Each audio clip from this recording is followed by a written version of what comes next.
Yeah, what a turnout. There's nobody here. But I'm going to do it nevertheless. I'm not going to bother with the microphone because there's nobody here to hear it. My name is David Benjamin Hall. I'm a citizen of Idaho, born, raised here. Lived a few other places, but this is what I called home.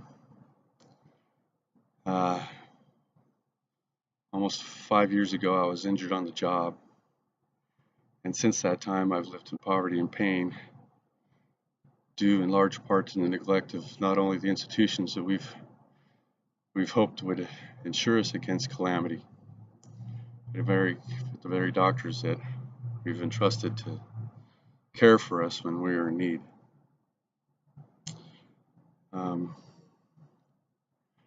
One of the main reasons why I'm down here is to bring attention to not only my plight, but to the plight of millions of other Americans. A couple of centuries ago, some Americans, some patriots, stated that we hold these truths to be self-evident. That we're all created equal, and that we have inalienable rights among our life, liberty, and the pursuit of happiness. And to secure these rights, governments are instituted amongst men, deriving their just powers from the consent of the governed. And that when any form of government becomes destructive of these ends, it is the right of the people to alter or abolish it, and to institute new government, laying its foundation on such principles and organizing its powers in such form as to them shall seem most likely to affect their safety and their happiness. Prudence indeed will dictate that governments long established should not be changed for light and transient causes, and accordingly, all experience has shown mankind more disposable to suffer while evils are sufferable than the right themselves by abolishing the forms to which they are accustomed.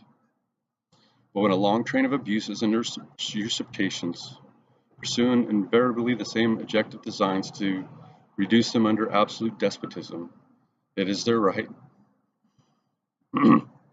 it is their duty to throw off such a government, provide good guards for the future security. This was written by Thomas Jefferson in the Declaration of Independence. I don't know what's happened to the nation that I live in when those type of words are considered pedantic and fruitless.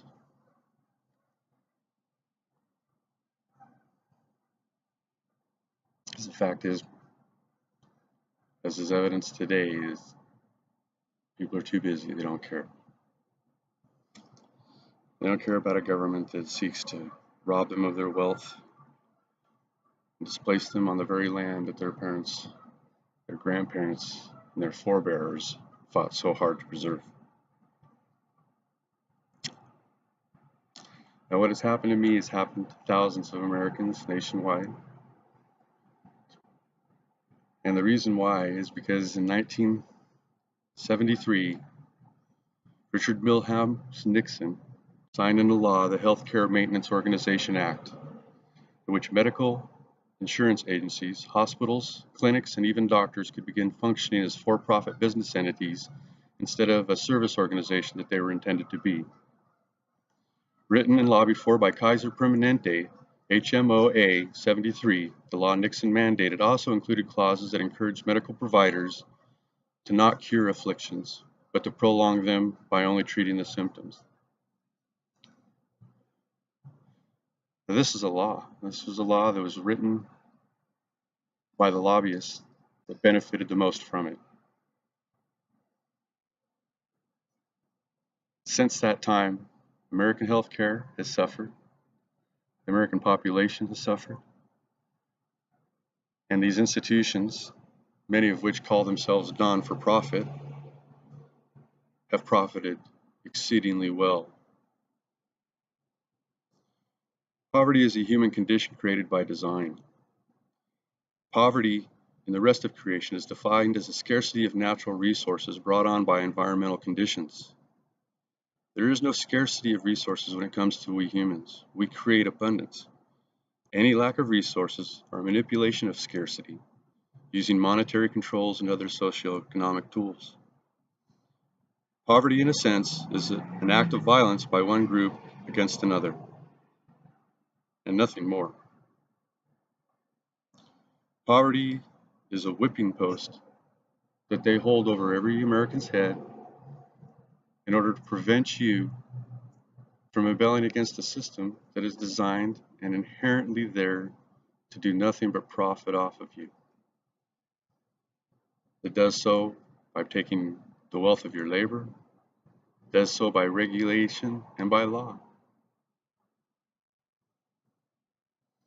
And terror is a word that we hear tossed around by the media and political pundits, though I doubt many of them have ever known actual terror.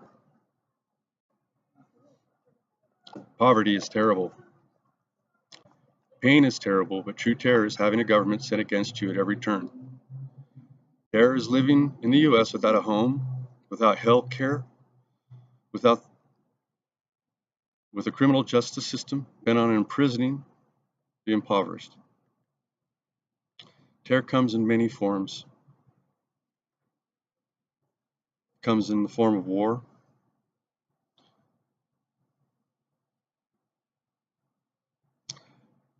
But it also comes in the form of starvation, displacement, deprivation of services, deprivation of liberties, and the denial of justice.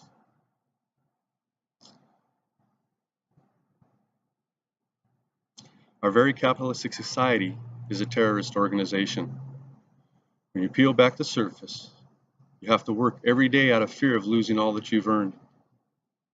And rightly so, because when you can no longer produce capital, you're tossed away like so much refuge.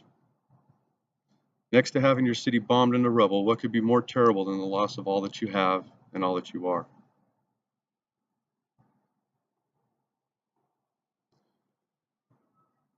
One of the greatest difficulties about poverty is that you don't have a voice. You have a voice, but no one's willing to listen. People that work in this building behind me, they're paid not to listen. They're paid by the lobbyists, they're paid by corporations. And the real trick of that political game is if they don't play along, they're going to lose their job to the next guy who will play along, to the next man or woman who's willing to sell their service, willing to sell their political office to whomever is willing to pay for their campaigns. Nationally, we've asked for campaign reforms. We've asked for term limits. 32 states ratified term limits in the 1990s. The Supreme Court overturned that, saying that the election ballot was enough to set term limits. This was the will of the people, told to those who were to govern, that we want this as our form of limitations, so that power doesn't sit in the hands of these men for too long. And that was denied to us by a single court. Now in America, we have a trimerical system. We have 3 different entities that are supposed to be equal but separate. We don't see this. We don't see this in our government because political ideology has ruled the courts, is ruling our Congress and the decisions that are being made. And it doesn't have anything to do with the necessities of our society. Its only expediency is to create more wealth for those who already have the wealth.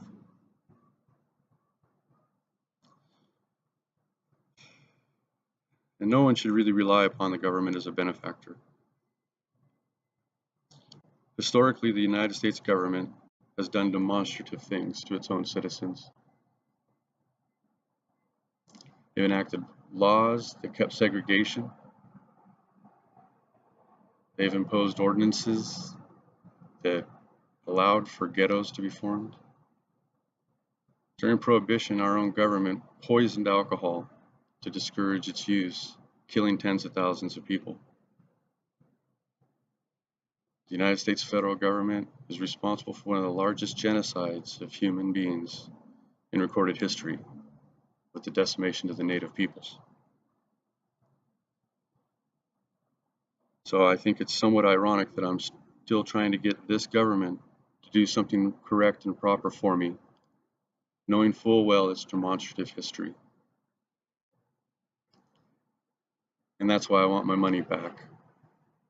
I want every penny that I've ever paid in taxes to these reprobates, I want it refunded.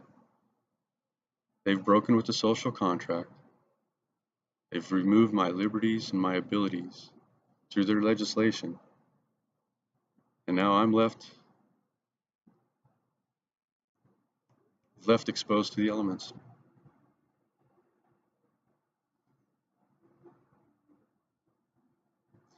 And it's funny in our society that we'll let people go out onto the streets and live like animals, but when they turn around and act like animals, we become horrified at the actions that some people are willing to take.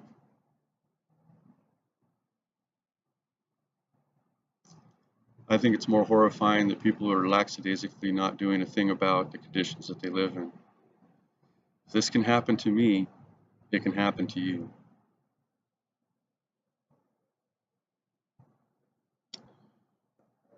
Responsibility is a unique concept. You may share it with others, but your portion is not diminished. You may delegate it, but it is still with you. If responsibility is rightfully yours, no evasion or ignorance or passing of blame can shift the burden to someone else. Unless you can point your finger at the man who is responsible when something goes wrong, then you've never had anyone really responsible. I can assure you, ladies and gentlemen, that the people that work inside of this building have never had any accountability or responsibility for their actions. No matter the crimes that they've perpetrated against their own citizens, the crimes that they've committed against their oaths of office, they won't be held responsible. Simon J. Richtover stated that.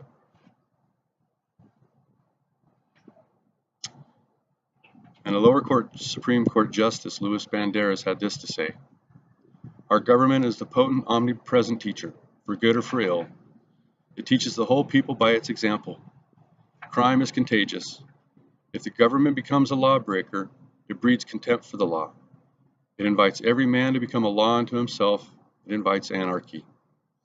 To declare that an administration of the criminal law, the ends justify the means, to declare that the government may commit crimes in order to consider the conviction of a private criminal, would bring terrible retribution.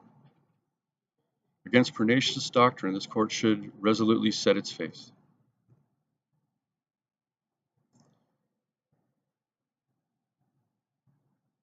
One out of every 3 Americans in this country carries a criminal background. We have the largest prison population in recorded history. And that's just our prisons. That doesn't include the county jails and lockups that we have throughout this nation. It is profitable to politicians to say that they're tough on crime by putting people in jail for petty offenses. And let me tell you, I've been put in jail a few times for petty offenses.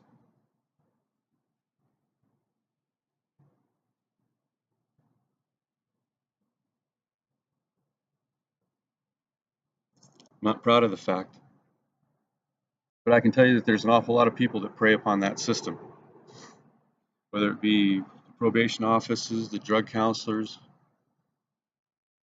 It doesn't matter. There's a lot of people that are profiteering off of sending our citizens to jail for petty crimes. And I watch the local police reports here in Boise to see what they arrest for. The primary arrestable offense in this city is either for DUI or failure to appear, followed by a close second of paraphernalia possession or possession of cannabis. These are what are swamping our courts. These are the crimes that are being enforced when other crimes are being neglected. And I'll give you, for instance, in the state of Idaho, it's illegal for a bartender to serve alcohol to somebody who's visibly intoxicated.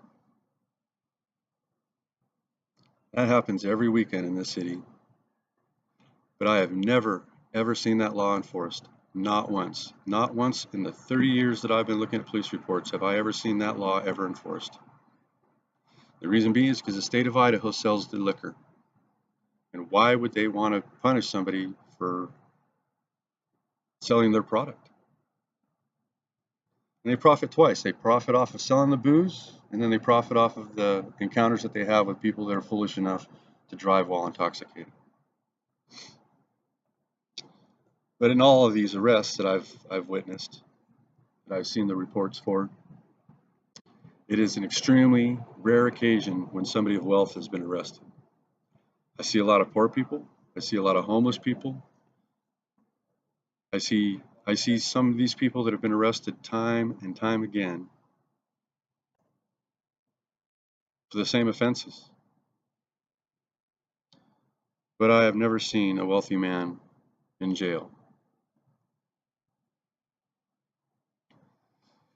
Ladies and gentlemen, there's a division in our society, and this division isn't just about color or religious preferences or sexual orientation. It's about wealth. Those that have want to have more. Those that don't have are the ones that are feeding those that want more. And this was said by Lee Camp, a noted author and publicist. We're much easier to control when we're dumbed down and deeply in debt. That's why public education is gutted and college is insanely expensive. A well-informed critical thinker will want a revolution. And if you're working 3 jobs to pay off loans, you won't be at the protest. There's nobody here at this protest.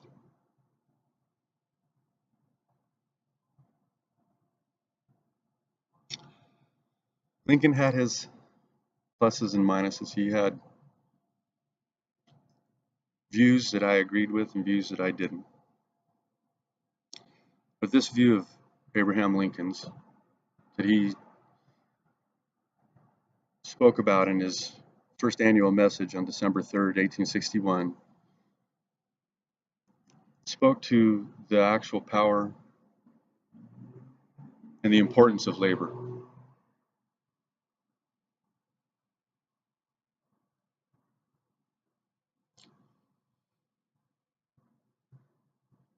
He said that labor is prior to and independent of capital, and that capital only existed as the fruit of labor and could never have existed if labor had not first existed.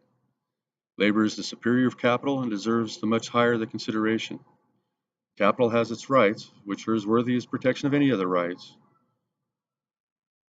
nor is it denied that there is, and probably will always be, a relation between labor and capital producing mutual benefits. The error is assuming that the whole of labor community exists within that relation.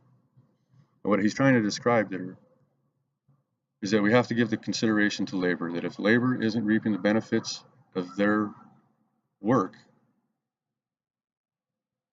then you can't say that you have a functioning, equal, and amicable society. People in this building have refused to raise the state's minimum wage, regardless of what the federal government is doing. They refuse to raise it time and time again, even though they've given themselves raises and secured their retirements.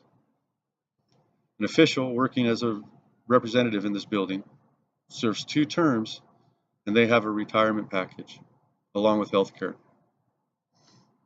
They have protections that the average citizen does not. They're protected from lawsuits. Try suing a senator. Try suing a congressman. See where that gets you. So we don't have equality in our system. When the very people that function as our managers have more benefits and rights and protections than the average citizen, we don't live in an equal society. We live in a dictatorship. We live in an oligarchy. I can make all the statements in the world. If you don't believe them, look them up. These things actually happen. When Reaganomics came into play, it was a big giveaway to the rich. He gutted corporate taxes, gutted health care, gutted every social program he could put his fists on, and gave that money to all of his rich contributors.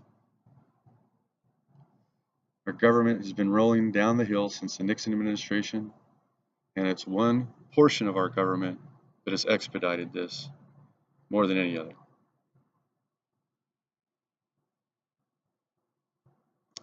These people do not deserve to govern. Regardless of what you think about the president, he had the right to be president. That's the way our America works. Anybody can grow up to be president. But what does it say about a nation and a society and a community that would choose a man like him as president? In fact, it wasn't the majority of Americans. It was a small, outspoken minority. But that's politics. That's what they've done to our elections. They've sold them off to the highest bidder. They've made it near impossible for the average citizen like myself to run. And then when that's not good enough, they go in gerrymandered districts so that their political focuses will be in the same polls that they're running their campaigns in. These are corruptions of the highest nature, ladies and gentlemen. These are corruptions that are so insipid that you cannot say that we have a representative democracy when the very seats of power are controlled by those that have the wealth. We might as well go back to the old days of kings and queens. We might as well go back to the old days of subjugation, slavery. Because Kennedy warned us 8 days before he died in a speech. He warned us that there was a conspiracy in this nation to enslave every man, woman, and child. And it was his opinion that it was the bankers to blame. Thomas Jefferson warned against having a central bank owned by private interest. He feared it more than a standing army upon his own soil, knowing full well what the bankers had done to Europe, how they had played one form of government against another, playing both sides in order to get those governments into debt and beholden to them. We talk about it, you hear the media talk about a national debt. Who do you think we owe this money to? Once again, this is fake money, folks. Monopoly money. Who do we owe all this money to? They borrow against our labor, and then they demand our income and taxation to pay off these debts.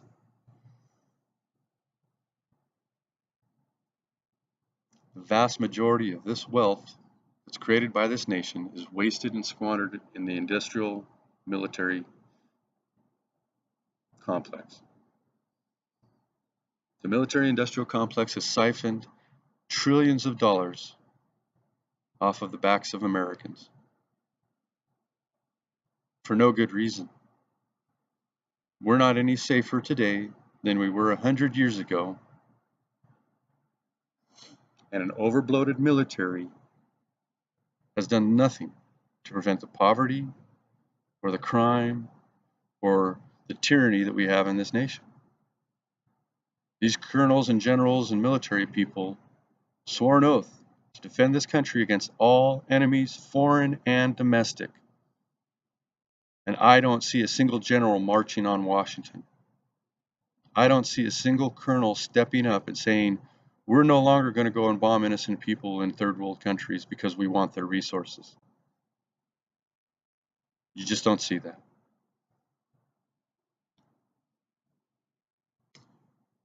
Before the tragedy of 9/11,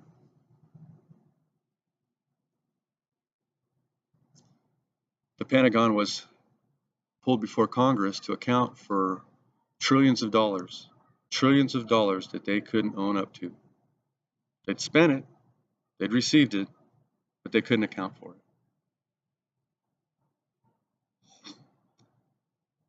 I doubt very few people can even imagine what a trillion is. I doubt few people can even imagine what a billion is. You look up at the night sky, when you see the Milky Way galaxy, you're looking at about 200 billion stars.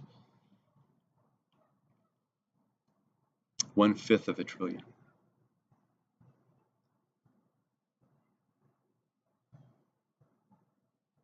They've spent $1 trillion on a failed drug war. 40 years of criminalizing addiction, and our country's no better off than we were when Nixon decided to go after minorities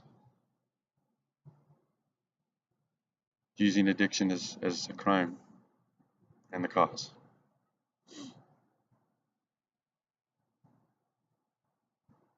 It was a shameful thing that this country has done to its own citizens. Health professionals worldwide have agreed that addiction is a health issue, one of a physical and mental, and that incarceration and severe penalties do little to decrease the problems. We have states right now in the union that have decriminalized cannabis. These states have seen income, they've seen drops in crime, they've seen drops in the types of problems that were accused with being related to drugs. Most of the crime that we see in this nation, ladies and gentlemen, that's prosecuted, that's actually prosecuted, are the drug crimes. Are crimes that come out of poverty, that stem out of the lack of ability to provide for oneself, that stem out of the inability to find opportunity. You want to eliminate the crime in this country, you need to eliminate the conditions that create it, which means you need to eliminate the inequality of wealth. Rich people don't steal from Walmart. Rich people steal other ways. They steal legal ways, the ways that they've lobbied. So how do we wrestle this back? How do we wrestle the control back from these sycophants and these criminals?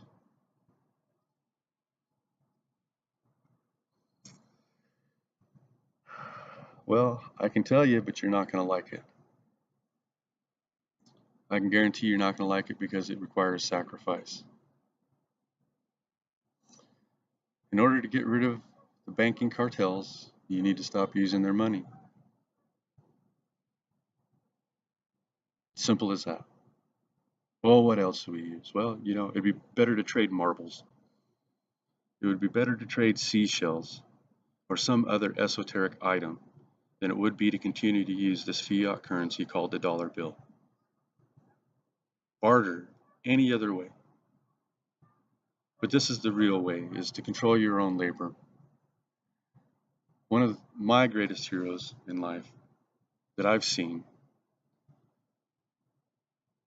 is Lech Wałęsa. He was a labor organizer in Poland in the 1980s, early 70s, 80s. He'd gone to jail for trying to organize labor, but he finally was able to convince an entire nation of Poles to walk off the job, and most of these were miners. These were coal jobs, and it was those coal jobs that fed the furnaces of the Soviet Empire. Lech Wałęsa, with nothing more than his credibility and an idea to starve out these monsters that were tyrants over the nation of Poland, convinced enough people to walk away from their jobs. He said, they're going to beat us, they're going to jail us, they're going to starve us, they're going to do all the worst things that they can do to us. But no matter what they do, if we persevere, we'll win in the end. Because if we're not feeding the beast will starve alongside of us. And if you're tired of feeding this beast called capitalism, stop participating. I know it's terrifying to lose everything you have. You'll lose it anyways if things don't change.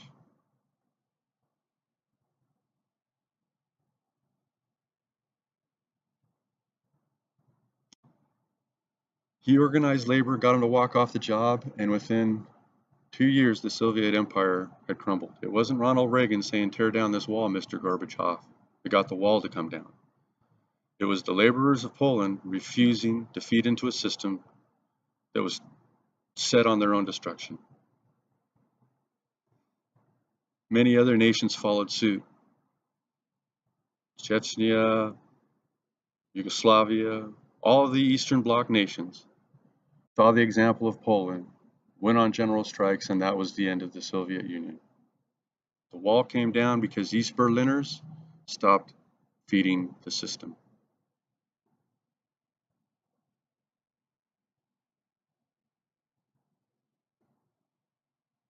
I've spent about a half hour now talking to myself because there's nobody here. It's a fine Easter Sunday, April Fool's Day. Everybody's got something else to do.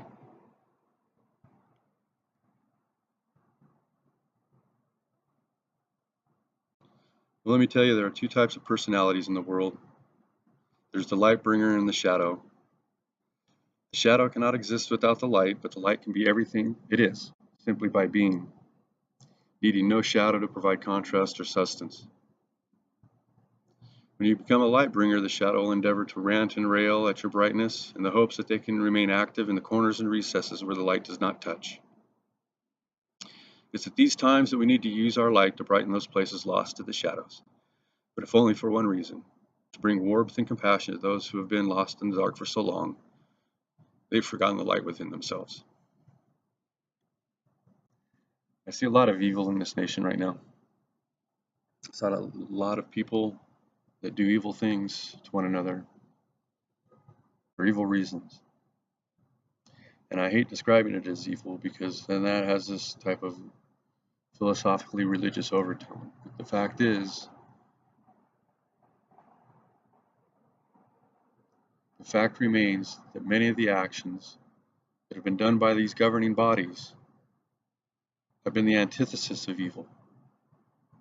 When they limit our resources to healthcare, when they allow privatization and profitization of government services, when people are left to languish in neglect and poverty, then we no longer have a government that represents the people. We no longer have a society that is free and equal. I don't know of anything that's free anymore. About the only thing I can find for free is a book of matches when I buy a pack of cigarettes.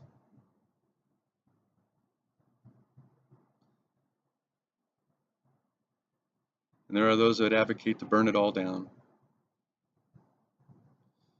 You become as bad as what you're fighting against, and you're fighting against yourself. And the worst part is these people, they don't have a problem using violence. They'll use the police, they'll use the military, they've done it before, they've used the National Guard to go and gun down students at Kent State.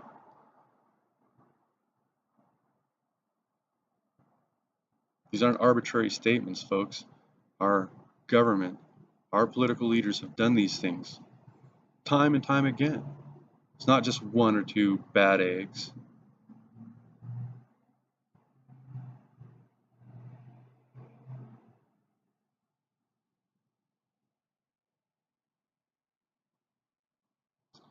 February 22nd of 1943,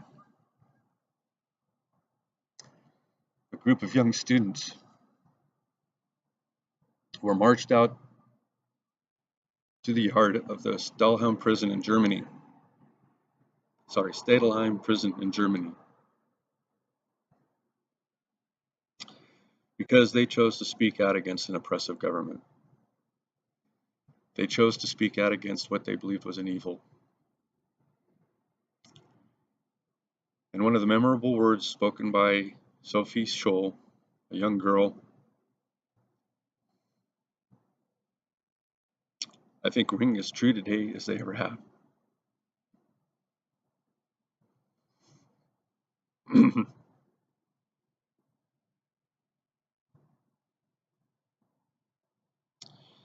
How can we expect righteousness to prevail when there's hardly anyone willing to give himself up individually to a righteous cause?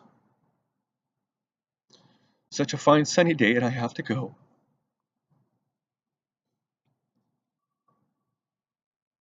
But what does my death matter if through us thousands of people are awakened and stirred to action?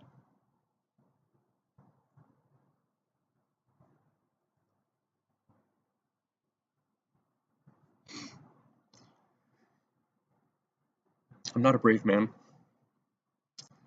I'm not a well man. Some would say I'm not sane.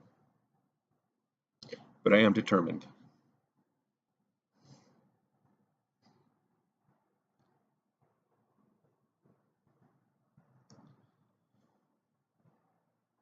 If young people are willing to lay down their lives to try to get a voice of reason out to the masses,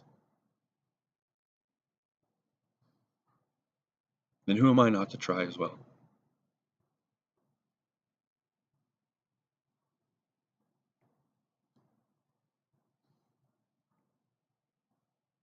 I don't know what's going to come of this, but I plan on camping out here at the State House. I'm going to probably go down to the library and upload this. I don't know what else to do, ladies and gentlemen. I've gone down every avenue.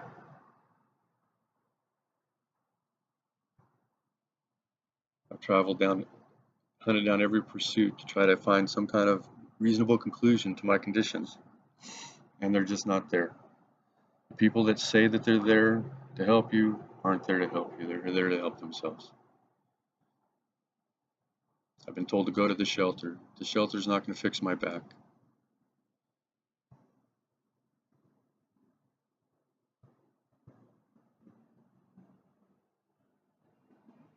I don't know what's going to come of this, but I know it ain't going to be easy. Thank you for your time. Thank you for your attentions. I hope you'd share this far and wide. Hope you'd come down to the Idaho State Capitol and visit me from time to time.